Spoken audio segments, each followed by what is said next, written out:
આજે જે બનાવ બન્યો છે ઓઢવની અંદર એ ઓઢવના ઇતિહાસની અંદર બહુ જ શરમજનક બાબત છે. કેમ કે છેલ્લા ઘણા સમયથી છેલ્લા 6-1 મહિનાથી ઓઢવની અંદર બુટલેગરો અને જે લુખ્ખા તત્વો જે બેફામ રીતે ફાટ્યા છે. અવારનવાર મહિલાઓ, નાના બાળકોને જે ત્યાંના સ્થાનિક લોકો છે તેમની જોડે પૈસા ઉઘરાવે છે, પૈસા ના આપે તો મારે છે. અને અમુક લોકો જે લુખ્ખાઓ છે જે પોતાને નશો કરતા હોય છે, નશો કરવા માટે એ લોકો ડ્રગ્સ લાવતા હોય છે, દારૂ લાવતા હોય છે, દારૂની ખેપ મારતા હોય છે.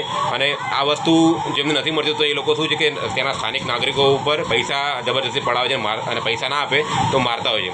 આવી જે ઘટના જે બની છે, અમારી ટીમના સાથી મિત્ર બિપિનભાઈ સોલંકી અને બીજા એક મિત્ર છે તુલસીભાઈ, જેને સિવિલ લઈ ગયા છે. અત્યારે હાલ પણ અમે 108માં છીએ અને સિવિલ લઈ ગઈએ છીએ.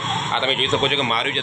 અત્યારે હાલ એમને ટેમ્પરરી ખાલી પાટો બાંધ્યો છે, માથામાં વાગ્યું છે. અને પોલીસ પણ આવી ગઈ છે. અમે લોકોએ અવારનવાર રજૂઆતો કરી છે, લિખિતમાં પણ આપ્યું છે, ઓઢવ પોલીસમાં જાણ પણ કરી છે, પણ કોઈ એક્શન નથી લેવાતી. હવે જોવાનું રહ્યું કે ઓઢવ પોલીસ સ્ટેશન પોતાના વિસ્તારની અંદર જે દારૂ વેચનારા જે બુટલેગરો છે એમને જ છાવરે છે. કે અવારનવાર પૈસા લેતા હોય છે પોલીસવાળા. અને અહીંયા પણ અમે લોકો ઘણા વિડીયો પણ ઉતારેલા છે કે પોલીસવાળા આવે છે, સાદા ડ્રેસમાં આવે છે, વિના નંબર પ્લેટની ગાડી હપ્તા ઉઘરાવવા આવે છે. એટલે હપ્તા ઉઘરાવવાના જે બુટલેગરો છે એમને છાવરે છે, એમને બધું કરતા નથી. એટલે જોઈએ છે કે ઓઢવ પોલીસ હવે આગળ શું એક્શન લે છે. જો ઓઢવ પોલીસ આગળ કોઈ એક્શન નહીં લે તો અમારી ટીમ તરફથી જે એક્શન લેવાશે, કેમ કે અમે લીગલ પ્રોસેસમાં પણ કરીશું અને જરૂર પડશે તો અમે પછી કાયદો પણ હાથમાં લેશું.